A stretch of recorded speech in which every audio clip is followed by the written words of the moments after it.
Pregunta número 3. Max Heindel.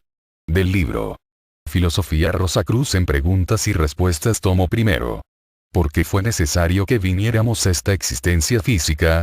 ¿No podíamos haber aprendido las mismas lecciones sin necesidad de ser aprisionados y limitados por las densas condiciones del mundo material?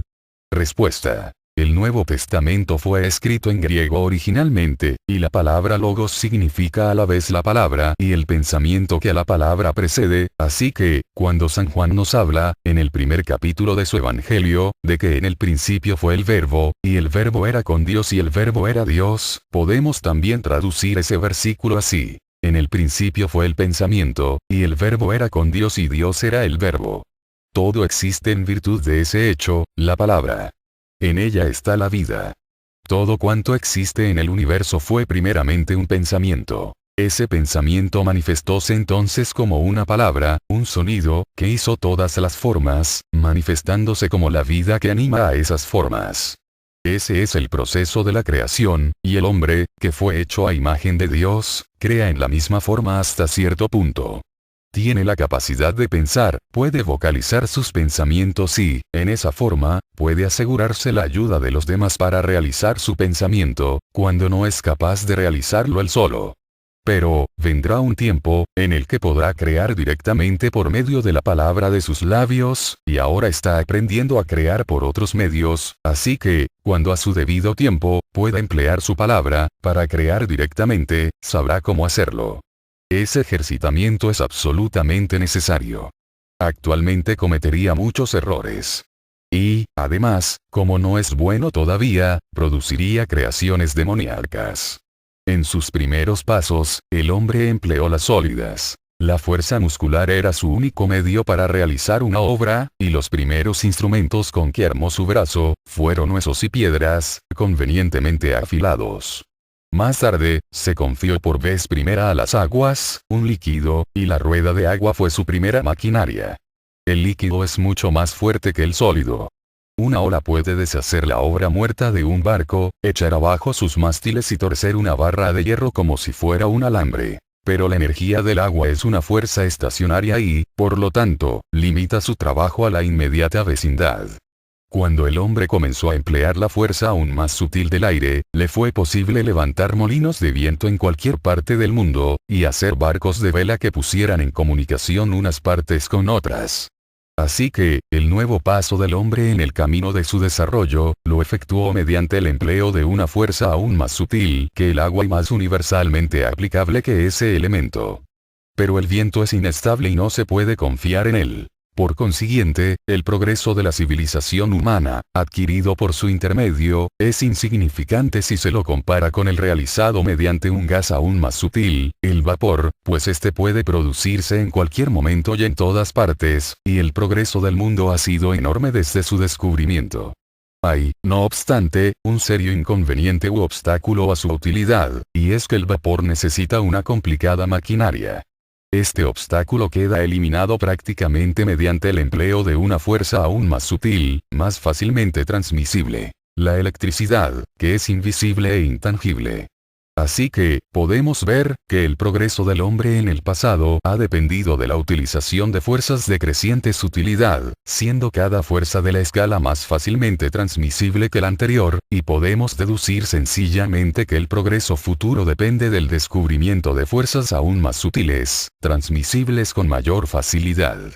Sabemos que lo que llamamos radiotelegrafía no necesita el empleo de alambres, pero, hasta ese sistema, no es ideal, pues depende de la energía generada en una estación central, la que es estacionaria. Esto requiere el empleo de maquinaria muy costosa y está, por consiguiente, fuera del alcance de la mayoría. La fuerza ideal sería un poder que el hombre pudiera generar dentro de sí mismo en cualquier momento, sin necesidad de maquinaria. Hace algunas décadas, Julio Verne nos distrajo evocando ante nuestra imaginación los submarinos y la vuelta al mundo en 80 días, etc. Hoy en día, las cosas que él describió, se han convertido en realidades que hasta han sobrepasado a la imaginación del autor, y el día llegará en el que podremos usar un poder semejante al que hemos mencionado más arriba. Bulwer Lytton, en su obra La raza futura nos habla de una fuerza llamada Vril, que poseían ciertos seres imaginarios, mediante la cual podían moverse sobre la tierra o el aire y hacer otras muchas cosas. Esa fuerza está latente en cada uno de nosotros, y algunas veces hablamos de ella llamándola emoción. Vemos su poder inmenso en ciertas ocasiones, como en la ira, y entonces decimos que el hombre ha perdido la cabeza. Ninguna tarea cansa tanto al cuerpo físico como dejarse llevar por un acceso de ira. Generalmente, en nuestros tiempos, esa enorme fuerza duerme, y es muy conveniente que permanezca así, hasta que hayamos aprendido a dirigirla por medio del pensamiento, que es una fuerza aún más sutil. Este mundo es la escuela donde se nos enseña a pensar y a sentir correctamente, calificándonos así para el empleo de esas dos sutiles fuerzas. El poder del pensamiento y el poder de la emoción. Una ilustración dilucidará cómo este mundo llena ese propósito. A un inventor se le ocurre una idea. Esta idea no es todavía un pensamiento, sino solo un relámpago que aún no ha tomado formado, pero gradualmente, aquel la visualiza en su mente. Entonces forma mentalmente una máquina, y ante su visión mental esa máquina se le presenta en pleno movimiento, girando todas sus ruedas en esta o en aquella forma, según sea necesario para ejecutar el trabajo requerido. Luego, el inventor empieza a dibujar los planos de su máquina, y hasta en ese estado de concreción es muy probable que se vea que son necesarias ciertas modificaciones. Vemos, pues, que las condiciones físicas demuestran al inventor que su pensamiento no era correcto. Cuando construye su máquina con los materiales convenientes, según sea el trabajo que tenga que realizar, se verá que son necesarias nuevas modificaciones. Y quizás puede verse obligado a desechar completamente su primera máquina, y a concebir una nueva. De esta suerte, las condiciones físicas, concretas, le permiten ver los defectos de su raciocinio. Lo obligan a ejecutar las modificaciones necesarias en su pensamiento original, para producir la máquina que deba efectuar un determinado trabajo. Si solo hubiera habido un mundo mental, no sabría que había cometido un error, pero las condiciones físicas, concretas, le demuestran que su pensamiento era incorrecto. El mundo físico enseña al inventor a pensar correctamente, y sus éxitos son las plasmaciones o cuerpos de sus pensamientos exactos. En todo esfuerzo mercantil, social o filantrópico, obra el mismo principio.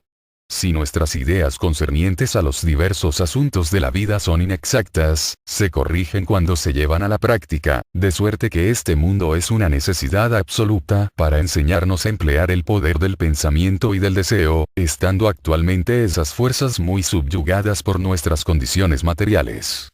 Pero, conforme pase el tiempo y aprendamos a pensar correctamente más y más, obtendremos finalmente tal poder mental que podremos pensar el pensamiento exacto inmediatamente en todos los casos, sin necesidad de hacer ningún experimento, y podremos también hablar nuestro pensamiento convirtiéndolo en un ser real, en una cosa. Hubo un tiempo en un lejanísimo pasado, en el que el hombre era todavía un ser espiritual y las condiciones de la tierra eran más plásticas. Entonces se le enseñó directamente, por los dioses, a emplear la palabra como medio de crear, y así obró para formar las plantas y los animales. Se nos dice en la Biblia, que Dios llevó a los animales ante el hombre y éste les dio nombre. Este nombre no era simplemente el llamar al león, león, sino que era un proceso creador que dio al hombre poder sobre la cosa nombrada, y únicamente cuando el egoísmo, la crueldad y las pasiones, vinieron, se perdió la palabra de poder de la que hablan los masones. Cuando la santidad haya de nuevo ocupado el lugar de la profanación, se encontrará nuevamente la palabra, convirtiéndose en el poder creador del hombre divino del futuro. Max Heindel. Del libro Filosofía Rosacruz en preguntas y respuestas tomo primero.